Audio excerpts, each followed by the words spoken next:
Start.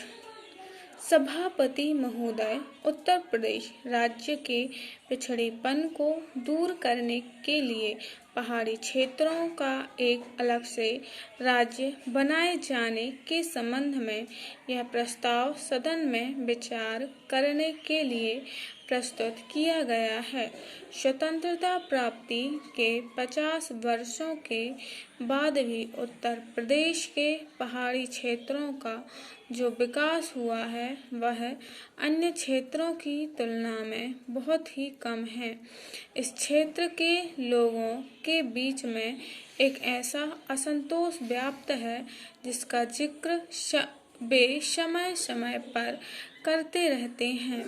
मेरे विचार से उत्तर प्रदेश के वे 8 जिले जिनके नाम इस प्रस्ताव में दिए गए हैं उनका एक प्रदेश और अन्य दूसरे जिलों का दूसरा प्रदेश बनाया जाना चाहिए।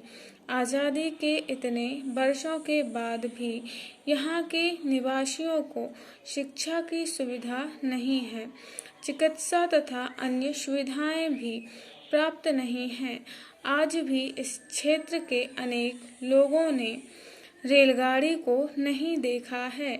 यहाँ ऐसे भी स्थान हैं जहाँ पहुँचने में 1-2 महीने का समय लग जाता है। इसका कारण यह है कि वहाँ आने जाने की सुविधा नहीं है। यहाँ के लोगों के लिए पीने के पानी की सुविधा नहीं है। यदि हम उत्तर प्रदेश की जनसंख्या और इसके विस्तृत क्षेत्रफल को देखें तो लगभग 15 करोड़ की जनसंख्या वाला यह प्रदेश अपने देश की सबसे बड़ी जनसंख्या वाला प्रदेश है। ऐसा पिछले अनुभवों के आधार पर सिद्ध हो चुका है कि इतनी बड़ी जनसंख्या एक राज्य की होने के कारण से वहाँ के क्षेत्र के लोगों का समान रूप से विकास नहीं हो सका है।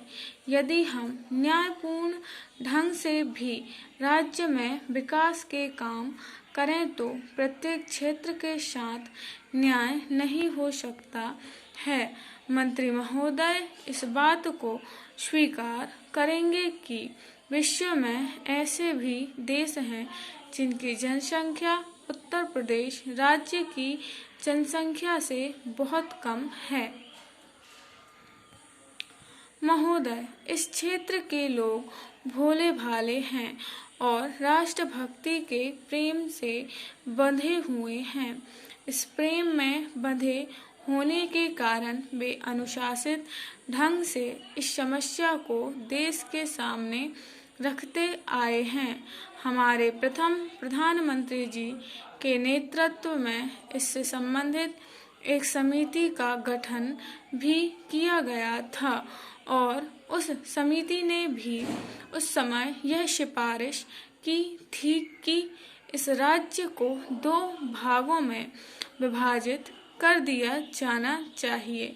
मैं इस बात को बड़े गर्व के साथ कह सकता हूँ कि जहाँ अन्य प्रदेशों ने अपनी समस्याओं के समाधान के लिए हिंसा का सहारा लिया, सरकार के कामकाज में बाधा डाली, वहीं इस पर्वतीय क्षेत्र की जनता ने अनुशासन में रहते हुए देशभक्ति का परिचय देते हुए और अपनी बात को अनुशासन में रहकर इस देश की सरकार के सामने रखा है।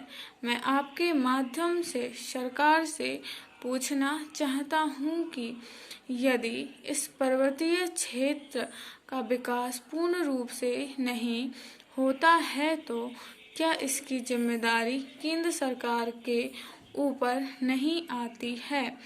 स्टॉप।